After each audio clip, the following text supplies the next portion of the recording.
I see. Party in the kitchen. We cannot deny the fact that brands are part of our everyday lives, affecting what takeaway or restaurant outlets we buy from, what clothes we wear, and what phone or laptop we use. But behind all these brands we consume, there are people behind them called brand architects who are responsible for making us buy into brands. Our guest today, Zach Venter, has over 12 years experience in marketing and fashion and has helped engineer some of the biggest brands we have all come to love. And today we get an exclusive insight into exactly what brand architecture means. Welcome to The Loft. Great, thanks for having me. It's good to be here. Yeah, lovely to have you with us. So brand architecture is one of those millennial creative buzzwords, so to speak, and it kind of just came up organically. But when you think about it, it actually best describes what it actually takes to build a brand.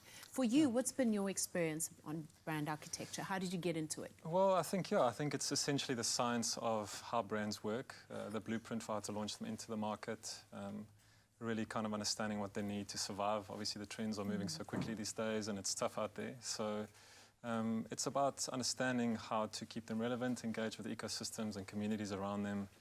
And I think I kind of worked my way into that space. It's not like we went to brand architecture school. Right. I studied marketing and kind of found myself in the retail industry, started working with brands, started my own brand, and continually just kind of shifted on. So yeah, it's a kind of evolution. It kind of found its name from, I think, just kind of the practice of working with brands and understanding how to launch them into the market. Yeah, I mean, I love that you describe it as an evolution, and I also feel like just the South African creative industry has also become very brand focused, or they've found a language to basically articulate what it is that it takes to build a brand, right? So what are some of the quintessential kind of the cornerstones of building a great brand that'll last?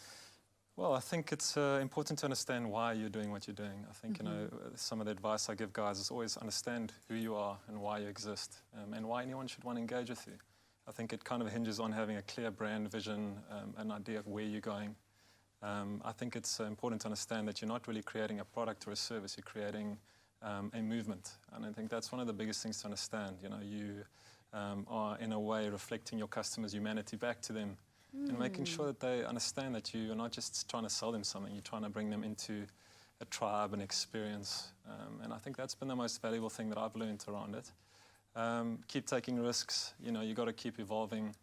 A lot of the brands today are falling asleep behind the wheel, and obviously you find them that they're not kind of trading as well as they want to be, but it's because they're not reinventing. You've got to keep moving continually and make sure that you stay like water. You've got to be fluid the whole Absolutely. time. Yeah, so, I suppose one of the biggest changes as well is just the whole advertising landscape. That's obviously provided a bit of a challenge, or it's forced brands to adjust. And they like to say that no one should bring anything back from the 90s, but a lot of brands are coming back from the 90s with a big bang. What do you think it is that those brands have learnt and realized on their journey? Well, yeah, it's an interesting thing. The 90s are huge at the moment. I think it's kind of like just a modern take on that era where, you know, I think skate culture is influencing a lot of that. A lot of the bigger brands are trying to connect with the guy on the street in that sense, and trying to make their items, a lot of the luxury brands, a little bit more accessible. And I think what they're doing is they're taking that 90s sort of skate influence where it was a lot of logo prints, and in a way people identified to specific tribes in the process. And they're taking that and they're making it accessible again. I think it's a way for us to have a uniform. It's a way for us to belong to something. And I think that these tribes and communities that develop off it, I think they've seen that people become super loyal. And they want to be proud of what they're wearing in that sense, you know. And I think, so yeah, prints definitely are the craziest, you know, at the moment. Yeah, and, especially in Africa. Yeah, it's massive. Yeah. You know? So I find men's wear just confusing altogether. And so when you tell me what men are ask me what men are wearing this summer, I have no idea. And and I'm sure many people out there would like to know. You've brought us some goods to show us and some models to model for us. Just take us through the looks and what you recommend for men this summer. Great, cool. So first up, we've got a 90s inspired trend. It's all about skate culture. You'll see that it's an oversized knit with slightly longer sleeves. You've got a kind of straight leg corduroy with a drawstring elastic, which kind of makes it a little bit more relaxed. You've got a beautiful Converse and Off-White collab with a vulcanized sole, which is actually great for skateboarding because you get that extra grip. And then the high-rolled beanie, it's a key essential. Make sure that it's not over the ears, keep them above the ears.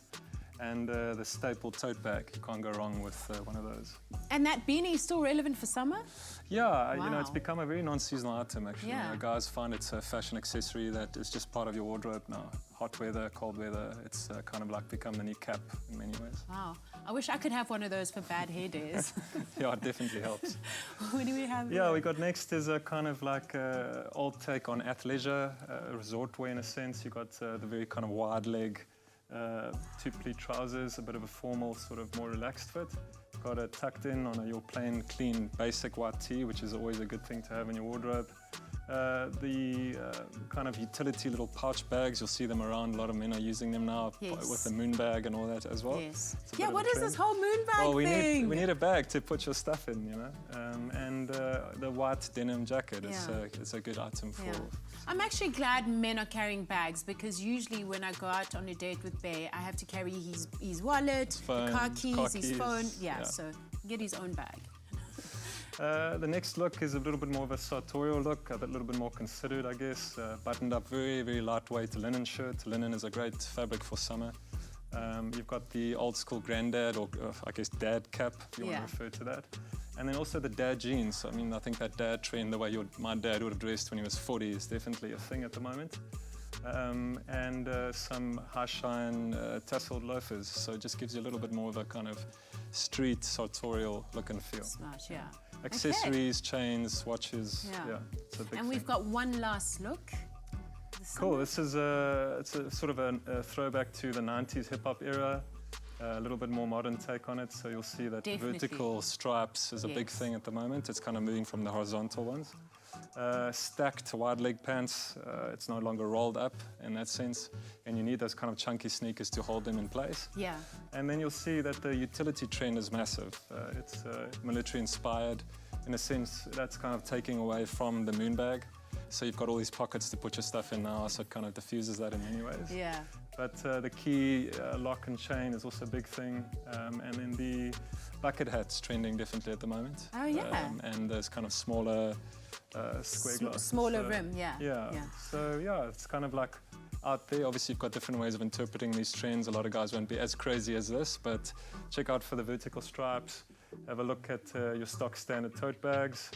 Definitely get some looser fitting pants. It's definitely a big trend. It's a big The thing. super skinnies are out. kind of on their way out, which is Wow. great in terms of breathability and luxury. Yeah. But yeah, it's go for it, express yourself, have fun with it. Yeah. Well, thank you so much, Zach, for inundating our men on what to be wearing this summer. Who knew that the 90s would make a comeback? After the break, we feast on all the delicious food our chefs made, and we continue the chat with our amazing guests, so don't go away.